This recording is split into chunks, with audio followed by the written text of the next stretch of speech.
Когда я говорил о том, что новости по Привет Сосед 3 появляются со скоростью света, я не задумывался о последствиях в виде новой кучи подписчиков на ютубе, не кучи людей в моем телеграм-канале.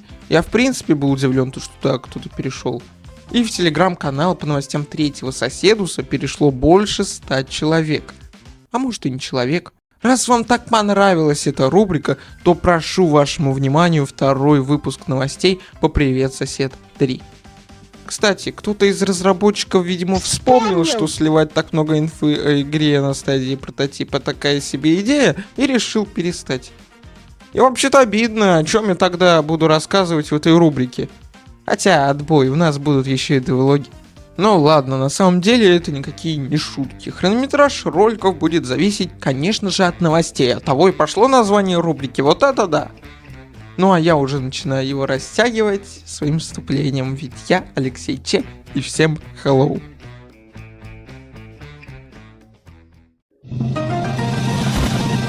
В конце прошлого видео я остановился на трейлере прототипа ХНР, и я фиг знаю, как это можно перевести. Трейлер находится на ютубе, и собрал он меньше 1К просмотров.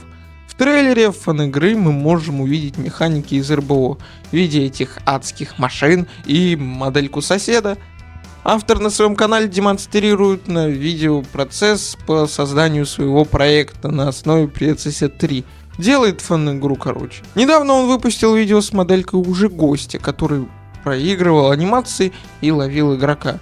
Вообще, во время просмотра трейлера задумаешься о идее с РБО. Ну смотрите, грабеж в виде цели и машины-ловушки. Ничто не напоминает. Кстати, о РБО. Никита ответил на вопрос по поводу мультиплеера. Возможно, идея с мультиплеером будет реализована. Но про первую часть тоже кто-то так говорил. Возможно, у вас в голове пронеслась мысль о том, что стиль Привет Сосед похож на стиль смешариков. Что, нет? Ну, людей на земле много, так что кто-то предложил добавить в игру бутерброд из смешариков. Вот будет прикол, если вместо гостя в игре по ночам будет ходить бутербродик. А то люди до сих пор делают предположения на тему его облика и не понимают, что гость будет бутербродом. Игроки не смогут поиграть во все версии третьей части. Думаю, это и так было понятно, но Никита решил подтвердить. Ведь процесс разработки и так можно будет посмотреть в девлогах.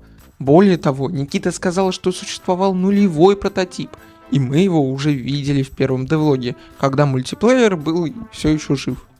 Игроки разделялись на две команды, как в РБО, и пытались пережить шторм, как в прототипе 1. А что же у нас со вторым прототипом? А с ним все смутно. С одной стороны, он может не выйти до августа, а с другой Никита показал новые локации, и мне одному это напоминает Слендера. Также в игре не будет кат-сцен, ведь игра происходит в реальном времени. А с реальным временем до финальной версии дойдет и шторм с фестивалем. Также планируется несколько пересекающихся линий, и это звучит круто. А что не круто, так это момент с дислексией.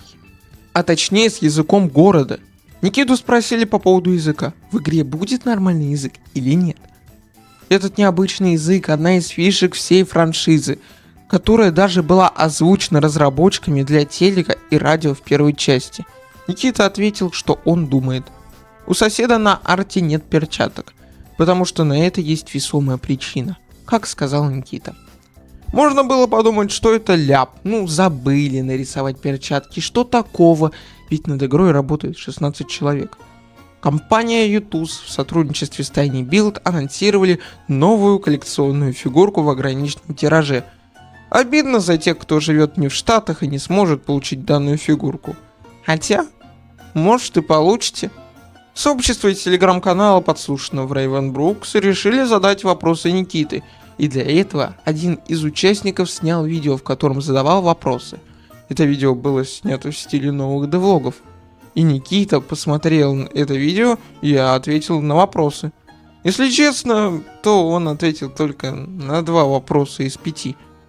Потому что отвечать на вопросы, которые связаны с сюжетом игры, он не может. А на те вопросы, которые он ответил, он уже отвечал до этого. Так что гляньте прошлую часть видео по новостям. Третий девлог сейчас находится на этапе написания сценария. Я думаю, что там нам, конечно же, расскажут про второй прототип, возможно, покажут гостя и кадры из нулевого прототипа. Всем нравится музыка Никиты. Это не вопрос. Во втором прототипе наконец появится музыка. И интересно, будут ли новые мелодии и какая музыка будет играть при погоне. Ладно, увидим это все во втором прототипе. Хотя их команда уже начала работу над третьим прототипом. Кажется, что у третьей части будет больше всего версий, чем у всех остальных игр по «Привет, сосед». Сейчас они заканчивают работу над вторым прототипом, а дальше они переработают старый дизайн карты или сделают новую. Скорее всего, второе. Сделают улучшенный искусственный интеллект для задач, связанных с эффектом бабочки. Чтобы подкрепить свои ответы по поводу второго прототипа, Никита поделился еще и видео с его геймплеем. Кстати, как оказалось, газонокосилки остались, да. Можно также заметить, что они добавили больше предметов и вещей интерьера. В их числе и замок с прототипа первой части. Помните же, да? Можем еще и вспомнить про надпись «Безопасной и опасной зоной», который заменят на лампочку с разным освещением в определенных зонах. Сейчас создатели больше заняты ИИ, а не детализацией объектов. Также, возможно, игроки смогут водить машины. И да, это было бы действительно интересной механикой. А теперь новость, которая сломала мне мозг. Второй прототип можно будет пройти от 3 до 15 часов. Просто что в этом прототипе? А если вас интересовало, почему цвет кожи у людей разный, то по задумке Никиты, это образ должен был вызвать чувство тревожности. У меня такого не было, но во втором прототипе может сработает. Ну а на этом все. Я оставил еще несколько новостей для следующего выпуска. Ну а если вы не хотите его ждать, то присоединяйтесь в Telegram подслушанного Ravenbrooks, а также их Discord. Если хотите, можете и на мои сети подписаться. Ну а с вами был Алексей Че. И на этом все. И всем пока.